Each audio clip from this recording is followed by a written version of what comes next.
अस्सलाम वालेकुम, welcome to the Ahmad institute of computer skills. पिछले लेक्चर के अंदर हमने पढ़ा था ऑथेंटिकेशन क्या होती है, और इस लेक्चर के अंदर हम पढ़ेंगे ऑथराइजेशन क्या होती है, और इसके साथ ही हम पढ़ेंगे ऑथेंटिकेशन और ऑथराइज। इंटरव्यू के अंदर सबसे ज़्यादा पूछा जाने वाला क्वेश्चन यही होता है कि ऑथेंटिकेशन और ऑथराइजेशन के अंदर क्या डिफरेंस होता है। तो अब हम देख लेते हैं ऑथराइजेशन क्या होता है। पिछले लेक्चर के अंदर हमने पढ़ा था ऑथेंटिकेशन के कोई भी यूज़र है उसको हमने ऑथेंटिकेट करना होता था कि आया कि ये यूज़र ये लॉगिन हुआ है या नहीं हुआ। तो इस लेक्चर के अंदर हम देखेंगे एथोराइजेशन क्या होती है। एथोराइजेशन का मतलब होता है कि हमने किसी भी यूज़र को एथोराइज करना है कि ये यूज़र इस एक्शन के लिए सूटेबल है, इस यूज़र को इस एक्शन की परमिशन है या नहीं। क्योंकि हमारे पास सिस्टम के अंदर हमारे पास डिफरेंट तरह के यूज़र हो सकते हैं। एक हमारे पास एडमिनिस्ट्रेटर हो सकता है, एक हमारे पास एडिटर हो सकता है, एक हमारे पास मैनेजर हो सकता है। इसके अलावा हमारे पास एक सिंपल यूज़र भी हो सकता है, या एक हमारे पास व्यूअर भी हो सकता है कि वो जस्ट वो कोई भी चीज़ देख सकता है, ना उसको डिलीट कर सकता है, ना उसको एडिट कर सकता है, ना ही उसको ऐड कर सकते हैं। तो इस पर्पज़ के लिए हम क्या यूज़ करते हैं? इस पर्पज़ के लिए हम लारावेल के अंदर यूज़ करते हैं एथोराइजेशन। इस पूरे प्रोसेस को एथोराइजेशन कहते हैं। और लारावेल के अंदर हम क्या यूज़ करते हैं? इसके लिए गेट यूज़ करते हैं। अब हम देख लेते हैं लारावेल के अंदर गेट हम कैसे यूज़ करते हैं। हमने प्रीवियस लेक्चर के अंदर देखा था कि हमारे पास एक मिडलवेयर बन जाती है, ऑथ की, ऐप, एचटीटीपी मिडलवेयर, ऑथेंटिकेट, और इसके साथ ही अब अगर हम अपने प्रोवाइडर्स चेक कर लें तो उसके अंदर हमारे पास ऑथ सर्विस प्रोवाइडर मौजूद होता है। मैं प्रोवाइडर में चला जाता हूं तो मुझे यहां देखने को मिलेगा ऑथ सर्विस प्रोवाइडर। जब भी मैं अपनी मिडलवेयर लगाता हूं तो वो उसके उस मिडलवेयर के अंदर हमारा ऑथ सर्विस प्रोवाइडर भी रन होता है। तो उसके लिए देखें यहाँ पे इसने पॉलिसीज बनाई हुई हैं। हमने क्या यूज़ करना है? हमने यूज़ करना है गेट को। उसके अंदर हमने क्या डिफाइन करना है? उसके अंदर हमने टाइप बतानी होती है कि ये जो यूज़र हमारे पास आया है इसकी टाइप अगर एडमिनिस्ट्रेटर है तो हमें क्या करें? हमें परमिशन दे, अदरवाइज क्या करवा दे? वो अबॉर्ट करवा दे, या कोई एरर जनरेट करवा दे, या कोई रिटर्न बैक करवा दे। मतलब कोई भी काम वो करवा दे बजाय इसके कि वो फंक्शनैलिटी परफॉर्म हो। उसके लिए हम देख लेते हैं हम कैसे यहाँ पे डिफाइन करेंगे। इसके लिए हम करते हैं गेट डिफाइन। यहाँ पे हम अपना जो भी हमारा फंक्शन होता है, फंक्शनैलिटी होती है, उसका हम नाम बताते हैं। इसके अलावा फंक्शन के अंदर हम पैरामीटर पास कर देते हैं। यहाँ पे हम अपनी लॉजिक लिखते हैं, और अब हम इसको ही कॉपी पेस्ट कर लेते हैं यहाँ से।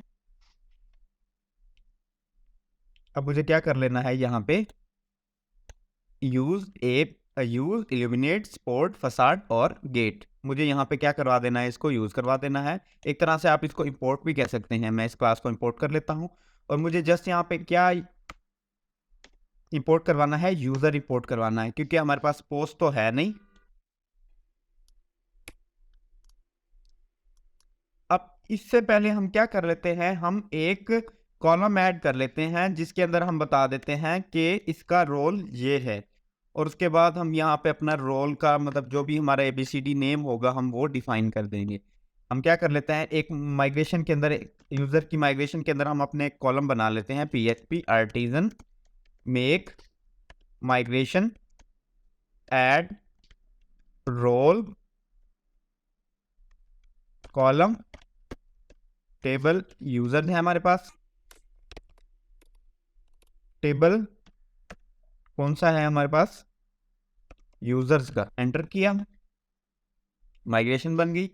अब मैं चला जाता हूँ डेटाबेस माइग्रेशंस, और मुझे क्या करना है यहाँ पे? आपके फंक्शन के अंदर हमेशा चीज, जब भी हम माइग्रेट करते हैं तो आपका फंक्शन रन होता है, जब भी हम माइग्रेट रोल बैक करते हैं तो डाउन का फंक्शन क्या होता है? कॉल होता है। अब मैं क्या करता हूँ? मैं करता हूँ डॉलर टेबल।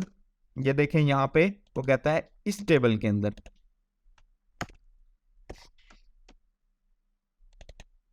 डॉलर टेबल मैं यहाँ पे टाइप रख देता हूँ एनम। इसके बाद इसको मैं नेम दे देता हूँ रोल, और इसके अंदर मुझे क्या करने हैं, पैरामीटर बता देने हैं कि ये जस्ट ये ही वैल्यूज हो सकती हैं। अब मुझे करना ये है कि यहाँ पे मैं बता देता हूँ एडमिन, और दूसरा कर देता हूँ सिंपल यूज़र कर देता हूँ, और मैं इसको डिफ़ॉल्ट क्या कर देता हूँ, डिफ़ॉल्ट इसकी वैल्यू मैं दे देता हूँ एडमिन की, या मैं डिफ़ॉल्ट इसको वैल्यू दे देता हूँ यूज़र की, और इसको मैं कर देता हूँ एंड।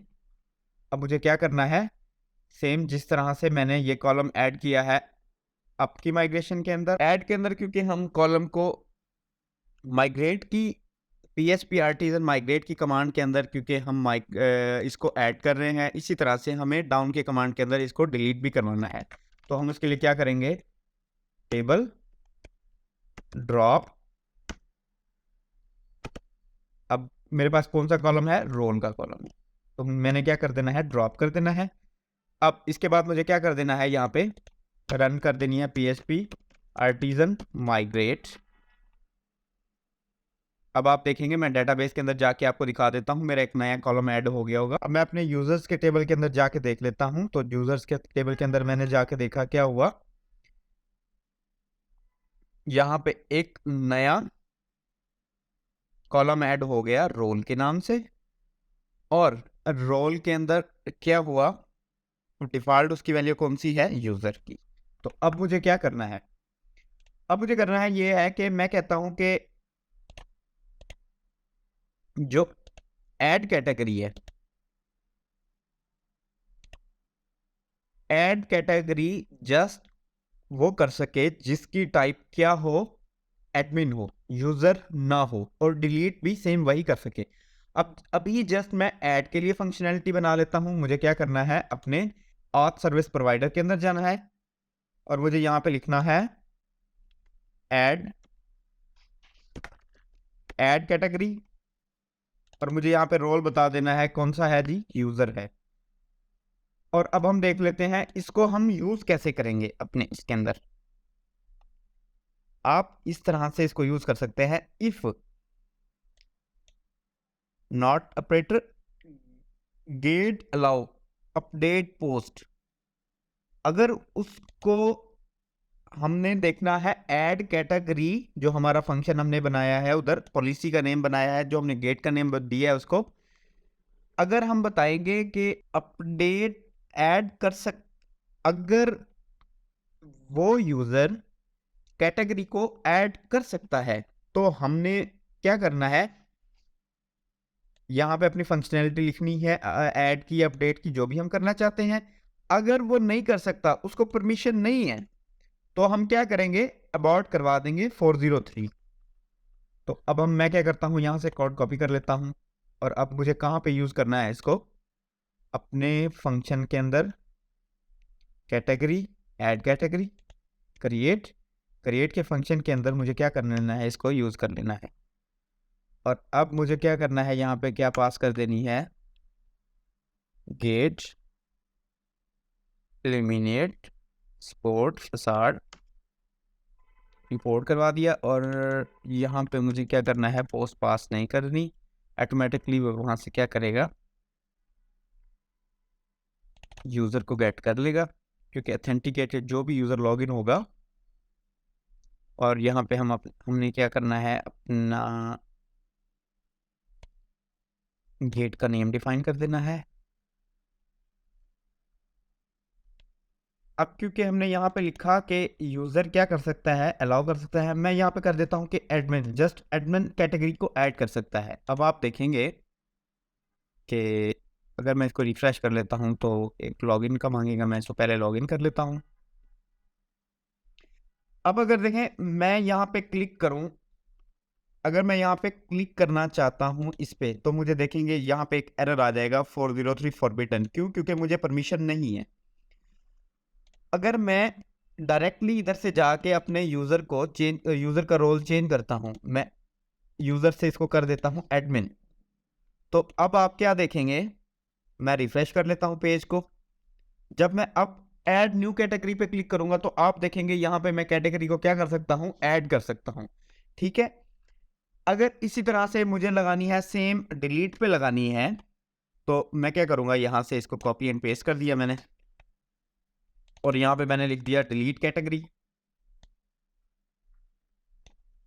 Delete category. और मैं सेम यही चीज़ डिफाइन कहाँ पे कर दूंगा, मुझे यहाँ पे सेम अपनी ये फंक्शनैलिटी अलाउ वाली लगा देनी है, कहाँ पे, डिलीट के फंक्शन में सबसे स्टार्ट पे लगा देनी है। मैं कहता हूँ डिलीट, डिलीट जस्ट कौन कर सकता है, एडमिन कर सकता है। अब मैं कहता हूँ देखें मुझे परमिशन है, अगर मैं सिस्टम से अपना रोल चेंज कर देता हूँ, एडमिन से यूज़र कर देता हूँ, तो अब जब मैं इसको रिफ्रेश करूँगा तो मुझे क्या एरर आएगा, 403 का एरर आना चाहिए, क्योंकि मैंने यहाँ से इसको अपडेट नहीं किया था, इस वजह से। अब देखेंगे आपके पास 403 फॉरबिडन एरर आ गया। ठीक है, अब मैं रिफ्रेश करता हूँ, और इसी तरह से जब मैं डिलीट पे क्लिक करता हूँ तब भी मुझे क्या एरर आ जाएगा, फॉरबिडन। ठीक है, अगर हम यहाँ पे अपना कोई कस्टम मैसेज जनरेट करवाना चाहें, हम यहाँ पे कस्टम मैसेज भी क्रिएट करवा सकते हैं, या इसको रिटर्न भी करवा सकते हैं अगर किसी पेज पे हम इसको रिडायरेक्ट करवाना चाहें तो।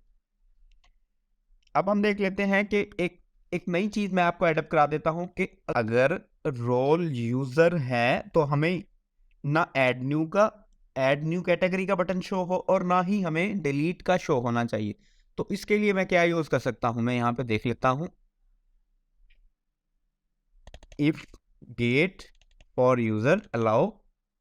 अब ये चीज़ है, यूज़र कैन अपडेट, ऐड या डिलीट या अपडेट, ये होती है कंडीशन ऑलवेज ट्रू के लिए। अगर हमने कोई फंक्शनैलिटी बतानी है तो इसको भी हम यूज़ कर सकते हैं। अब हमने क्या करना है, हमने सिंपल चले जाना है अपनी फाइल के अंदर, इंडेक्स की फाइल के अंदर मैं चला जाता हूँ। मैं सबसे पहले कहाँ पे लगा के देखता हूँ, मैं अपने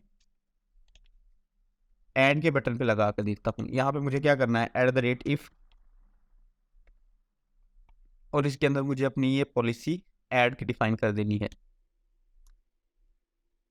मैं कहता हूँ अगर अलाउ है ऐड कैटेगरी तो बटन हमें शो हो, अदरवाइज एंड इफ ये शो ना हो। अब हम देख लेते हैं अगर कोई एरर के अलावा हमें, अब हम देखेंगे कि यहाँ पे मुझे वो बटन शो नहीं हो रहा, ये कंडीशन लगाने से मुझे बटन वो क्या होना, इनविजिबल हो गया। अब यही सेम कहाँ पे लगा देता हूँ, मैं डिलीट के बटन पे लगा देता हूँ।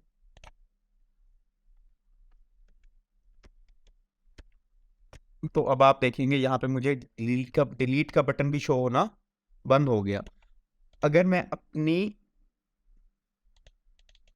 अपना रोल चेंज कर देता हूँ, एडमिन कर देता हूँ, तो अब क्या होगा, अगर मैं रिफ्रेश करूंगा तो मुझे क्या होगी, एक्सेस होगी, ऐड की भी होगी, डिलीट की भी होगी। तो दोस्तों आज के लेक्चर के अंदर हमने देखा कि लारावेल के अंदर हम कैसे एथोराइजेशन को यूज़ करके हम डिफरेंट जगह पर हम अपनी कंडीशंस लगा सकते हैं, कैसे यूज़र्स को रिस्ट्रिक्ट कर सकते हैं कि वो स्पेसिफिक एक्शन तक ही रहे, इससे ज़्यादा वो परफॉर्म ना कर सके।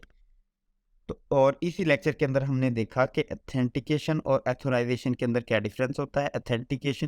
ऑथेंटिकेशन होती है, चेक करती है कि यूज़र लॉगिन हुआ है या नहीं हुआ, और एथोराइजेशन चेक करती है कि यूज़र को इस एक्शन की, इस राउट की, इस फंक्शन की एक्सेस है या नहीं है। मिलते हैं अपने अगले लेक्चर के अंदर, तब तक के लिए अपना ख्याल रखिएगा। अपने इस चैनल को लाइक कीजिए, सब्सक्राइब कीजिए, और बर वक्त मालूमात के लिए बेल आइकन को प्रेस कीजिए।